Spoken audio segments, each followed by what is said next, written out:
পুরি কিন্তু সকলেই পছন্দ করে, সেটা ছোট হোক কিংবা বড় হোক।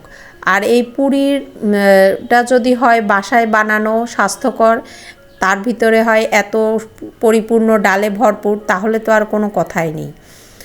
আর আজকে যেই রেসিপি দেখাবো সেই রেসিপি অনুযায়ী পুরি বানালে অবশ্যই সবসময়ও পুরি হবে খাস্তা পুরি আর এমন ডালে ভরপুর। ভিডিওর লাস্টে দেখিয়ে দেব যে কিভাবে পুরিটাকে আপনারা দীর্ঘদিন পর্যন্ত ডিপ ফ্রিজে সংরক্ষণ করতে পারবেন। আসসালামু আলাইকুম, ওয়েলকাম ব্যাক টু মৌসুমিস কিচেনে। এই ডাল পুরির জন্য আজকে এখানে নিয়ে নিয়েছি 250 গ্রাম পরিমাণ মুসুর ডাল। এটাকে 10 মিনিটের মতো ভিজিয়ে রেখে খুব ভালোভাবে ধুয়ে পরিষ্কার করে নিয়েছি। এবার এই ডালটাকে সিদ্ধ করে নিচ্ছি। এর জন্য ডালটা একটা পাত্রে নিয়ে এখানে 1 কাপ পরিমাণ পানি দিয়ে আর পরিমাণ মতো লবণ দিয়ে এটাকে সিদ্ধ করতে দিয়ে দিচ্ছি। একটু নেড়ে লবণটাকে সব কিছু ডালের সাথে মিশিয়ে দিয়ে এবার এটাকে ঢেকে সিদ্ধ হতে দিচ্ছি। আর এই ফাঁকে এই পুরির যেই ডোটা আমরা আগে তৈরি করে নিচ্ছি। এখানে 3 কাপ পরিমাণ আটা নিয়ে নিয়েছি আর দিয়ে দিচ্ছি পরিমাণ মতো লবণ। এই পর্যায়ে লবণ আর আটাটাকে একটু ভালোভাবে মিশিয়ে নিতে হবে। শুকনো উপকরণটা আগে মিশিয়ে নিয়ে এখানে এখন আমি দিয়ে দিচ্ছি 6 টেবিল চামচ পরিমাণ সয়াবিন তেল। এই ক্ষেত্রে তেলটা কিন্তু প্রতি 1 কাপের জন্য 2 টেবিল চামচ পরিমাণ তেল দিতে হবে। তেলের পরিমাণটা কিন্তু এর থেকে কমানো যাবে না, বাড়ানো যাবে না। এই পর্যায়ে দেখুন যখন তেলটা মিশাতে এই যে একটা মোট করলে মোটটা থেকে যাচ্ছে, আবার হাত দিয়ে চাপ দিলে ভেঙে যাচ্ছে। এইভাবে প্রথমে তেলটাকে খুব ভালোভাবে আটার সাথে মিশিয়ে নিয়ে এরপরে রুম টেম্পারেচারে থাকা নর্মাল পানি দিয়ে আমি একটা ডো তৈরি করে নিচ্ছি। এই ডোটা কিন্তু তুলনামূলকভাবে অনেকটা শক্ত একটা ডো হবে। আমার এখানে 3 কাপ আটার সাথে 1.25 কাপ পরিমাণ পানি লেগেছে, অর্থাৎ 1 কাপের একটু কম। এখানে আটা আর কোয়ালিটি বুঝে কম বেশিও লাগতে পারে। এটা কি খুব শক্ত একটা ডো চেপে এটাকে একটা ডোতে পরিণত করে শক্ত একটা ডো রেডি করে রেখে দিতে হবে। এই পর্যায়ে ডোটাকে আমি রেস্টে রেখে দিয়েছি। এখন যে ডালটা সিদ্ধ দিয়েছিলাম আগে সেটা দেখুন অনেকটাই সিদ্ধ হয়ে গেছে কিন্তু। এ পর্যায়ে ডালে আমি দিয়ে দিচ্ছি সামান্য হলুদটাকে আমি আগে দিইনি, কারণ হলুদটা যদি ডালের সাথে আগে দেওয়া যেত সিদ্ধ করতে, সেক্ষেত্রে ডালটা সিদ্ধ হতে একটু বেশি সময় লেগে যায়।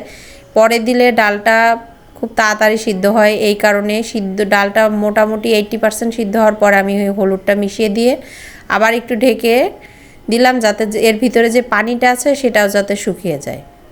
এই দেখুন ডালটা কিন্তু এখন রেডি হয়ে গেছে। এখন এই ডালটাকে আমি একটু বাগার দিয়ে নিচ্ছি। এর জন্য প্রথমে এখানে দিয়ে দিলাম 3 টেবিল চামচ পরিমাণ সরিষার তেল, চাইলে সয়াবিন তেলও দিতে পারবেন। এরপর দিয়ে দিলাম পেঁয়াজ কুচি। পেঁয়াজটা হালকা একটা গোল্ডেন কালার আসা পর্যন্ত পেঁয়াজটাকে ভালোভাবে ভেজে নেব। ডালের এই পর্যায়ে যেই সিদ্ধ করে রাখা ডালটা সিদ্ধ করে রেখেছিলাম সেই ডালটা দিয়ে এখানে দিয়ে দিলাম চিলি ফ্লেক্স 2 চা চামচ পরিমাণ। চাইলে এখানে চিলি ফ্লেক্সের পরিমাণটা আপনারা কমিয়ে বাড়িয়ে নিতে পারেন। এখন চিলি ফ্লেক্স দিয়ে এবার ডালটাকে একটু ভালোভাবে শুকিয়ে আসা পর্যন্ত নেড়েচেড়ে এই পুরির ডালটা রান্না করে নেব। আর এই পর্যায়ে দিয়ে দিয়েছি কিছুটা গরম মশলার গুঁড়া। আর হাতের কাছে যদি ফ্রেশ ধনিয়া পাতা থাকে সেক্ষেত্রে ধনিয়া পাতাটা কুচি করে দিয়ে দিতে পারবেন। আর এই দেখুন এই পর্যায়ে ডালটা যখন অনেক শুকিয়ে ফ্রাই প্যান থেকে ছেড়ে আসবে, সেই পর্যায়ে এই যে চুলা বন্ধ করে দিয়ে ডালটাকে এভাবে ছড়িয়ে ঠান্ডা করতে দিতে হবে। আমার কিন্তু পুরির ডালটা রান্না করা হয়ে গেছে। আর একটা কথা বলে রাখি, চাইলে কিন্তু আপনারা ডালটা প্রথমেই বাগার দিতে পারবেন, কিন্তু সেক্ষেত্রে পরে দিলে ফ্লেভারটা ভালো আসে। আগে থেকে যে ডোটা রেডি করে রেখেছিলাম দেখুন ডোটা কিন্তু এখন অনেকটাই সফট হয়ে এসেছে। এই ডোটাকে আর একটু ভালোভাবে মথে নিয়ে আমি ছোট ছোট লেচি কেটে নিচ্ছি। আমি দেখিয়ে দিচ্ছি যে এটা কোন সাইজে হচ্ছে। আমার এখানে 3 কাপ আটা দিয়ে মোট 14টা লেচি হয়েছে। সমান ভাগে 14টা ভাগ করে নিলেও আপনারা এই লেচির পরিমাণ বুঝে যাবেন যে কি পরিমাণ হবে। এরপর আমি এখানে সবগুলোতে এই ডালের এই পুরটা ভরে নিচ্ছি। এই দেখুন হাত দিয়ে মাঝে বুড়ো আঙুলটা দিয়ে হাত দিয়ে চেপে চেপে একটা বাটি শেপ করেও আপনারা এক্ষেত্রে পুরির এই যেই ডালটা ভরে নিতে পারেন। এখন এর ভিতরে ডাল দিয়ে এরপরে হাত দিয়ে আবার মাঝে ডালটাকে একটু চেপে দিয়ে সাইড থেকে আটাটা নিয়ে এসে চেপে দিয়ে মাঝখানে মুখটা খুব ভালোভাবে সিল করে দিয়ে চেপে রেখে দিচ্ছি। সেম একইভাবে আর একটা দেখিয়ে দিচ্ছি যে এটাকে চাইলে আপনারা এমন হাত দিয়ে চেপে ছোট লুচি সাইজের করে নিয়ে তার ভিতরে ডাল দিয়েও এই পুরটা ভরতে পারবেন। এটা আপনাদের সুবিধা অনুযায়ী। আবার চাইলে এটাকে রুটি বানানোর ফ্রিতে নিয়ে ছোট লুচি আকৃতি করেও এভাবে পুরি ভরতে ডাল ভরতে পারেন।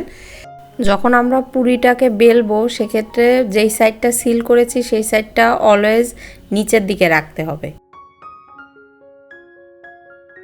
পুরিগুলোকে কিন্তু সবসময় তেল দিয়েই বেলতে হবে, কারণ তেল ছাড়া আটা বা ময়দা দিয়ে যদি বেলতে যান অনেক সময় পুরি কিন্তু ছিদ্র হয়ে যাওয়ার চান্স থাকে। এজন্য এটাকে তেল দিয়েই বেলতে হবে। আর যেই সাইডটা সিল করেছে এটা অলওয়েজ নিচের দিক রেখেই এক সাইড থেকেই ঘুরিয়ে ঘুরিয়ে এক পাশ থেকে এটাকে গোল শেপ দিয়ে নিতে হবে। এই দেখুন আমার একটা হয়ে গেছে, আপনাদের সুবিধার্থে আমি আর একটা দেখিয়ে দিচ্ছি। এই দেখুন সিল করা সাইডটা নিচের দিক রেখে এভাবে এক পাশ থেকে পাশে ঘুরিয়ে ঘুরিয়ে এটাকে গোল করে পুরি বানিয়ে নিচ্ছি। এখন চুলাতে তেল গরম দিয়ে দিয়েছি। তেলটা যখন মিডিয়াম হিট হয়ে যাবে সেই ক্ষেত্রে পুরি দিয়ে দিচ্ছি। আর পুরিটা যখন তেলে দিবেন সেই ক্ষেত্রেও খেয়াল রাখতে হবে এই যে সাইডটা সিল করা হয়েছে সেই সাইডটাও সবসময় নিচের দিকে রাখতে হবে। উপরের দিকে দিলে অনেক সময় দেখা যাচ্ছে যে ওটা ছিদ্র হয়ে যায়, ফুলে ফেটে যায়। এজন্য ওটাকে নিচের দিকে ওই সিল করা সাইডটা নিচের দিকে দিয়ে এটাকে মিডিয়াম টু লো হিটে গোল্ডেন কালার হওয়া পর্যন্ত ভেজে নিতে হবে। দেখুন আমার একটা ভাজা হয়ে গেছে। আমি এই পাশ দিয়ে আর একটা দিয়ে সেম একইভাবে আমি বাকি পুরিগুলোও ভেজে নিচ্ছি। দেখুন পুরিগুলো ভাজা হয়ে গেছে। পুরি ভাজতে কিন্তু খুব একটা বেশি সময় লাগে না, সব 30 সেকেন্ড থেকে অনেক সময় 40 সেকেন্ড কি 1 মিনিট পর্যন্ত সর্বোচ্চ সময় লাগে এক একটা পুরি ভাজতে। এভাবে সবগুলো ভেজে নিয়েছে। এই দেখুন ভিতরেও কতটা পরিমাণ ডাল হয়েছে। আর এটা কিন্তু অনেকটা খাস্তাও হয়েছে। এখানে সাউন্ডটা দিতে পারিনি, সেই সময় আজান হচ্ছিল দেখে এইখানে আমি আর বুঝাইতে পারিনি যে এটা কি সুন্দর হয়েছে। আর যারা এটা পুরিটাকে অনেক দিনের জন্য সংরক্ষণ করতে চান, ফ্রোজেনে রাখতে চান, সেক্ষেত্রে পুরিটাকে বেলে নিয়ে একটা তাওয়ায় দিয়ে পিট ও পিট করে হালকা ছেঁকে নিয়ে এভাবে ঝুড়িতে রেখে ঠান্ডা করে তারপরে একটা পুরির উপরে কাগজ দিয়ে তারপরে আবার আর একটা পুরি রেখে এভাবে লেয়ার লেয়ার করে এয়ারটাইট কন্টেনারে করে প্রায় 3 থেকে 4 মাস পর্যন্ত ডিপ ফ্রিজে সংরক্ষণ করতে পারবেন। এরপর যখন প্রয়োজন হবে বের করে মিডিয়াম টু লো হিটে ভেজে পরিবেশন করতে পারেন। ঠিক এমনই ফুলে ফুলে গোল গোল হবে পুরিগুলা। তাহলে আল্লাহ হাফেজ।